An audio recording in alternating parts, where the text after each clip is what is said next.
एक बुढ़िया और विद्वान, अल्लाह का वजूद।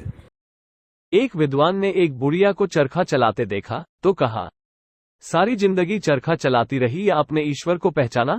बुढ़िया ने उत्तर दिया, बेटा मैंने इसी चरखा में सब कुछ देख लिया। विद्वान ने कहा, बड़ी बी, मुझे बताओ कि अल्लाह है या नहीं?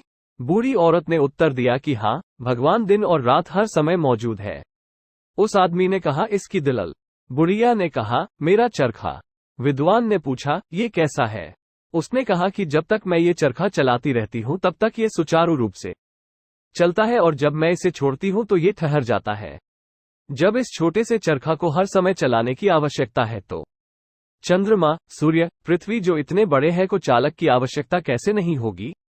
जैसे काठ के इस चरखे का चलाने वाला चाहिए, वैसे ही चंद्रमा, सूर्य, पृथ्वी को चलाने वाला चाहिए। जब तक वो इन सबको चलाता रहेगा ये चलता रहेगा, और जब वो चलाना छोड़ देगा ये सब रुक जाएंगे। मगर हमने कभी चांद, सूरज और जमीन को ठहरा हुआ नहीं देखा तो जान लिया कि इनका चलाने वाला हर घड़ी मौजूद है। बताओ कि आसमान और जमीन का चरखा चलाने वाला एक है या दो?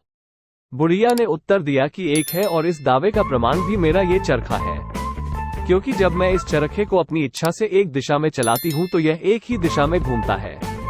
अगर कोई दूसरी चलाने वाली भी होती और वह मेरी सहायता करती और मेरी इच्छा के अनुसार चरखा को घुमाती तो गति तेज हो जाती और बेहतर परिणाम प्राप्त नहीं होता। और अगर वह मेरी इच्छा के विरुद्ध चरखा को विपरीत दिशा में चलाती तो पहिया ठहर जाता या टूट जाता। लेकिन ऐसा नहीं होता है, और इसी तरह यदि कोई दूसरा चलाने वाला होता तो आकाशीय पहिए की गति तेज हो जाती और दिन रात की व्यवस्था में अंतर आ जाता या ठहर जाता।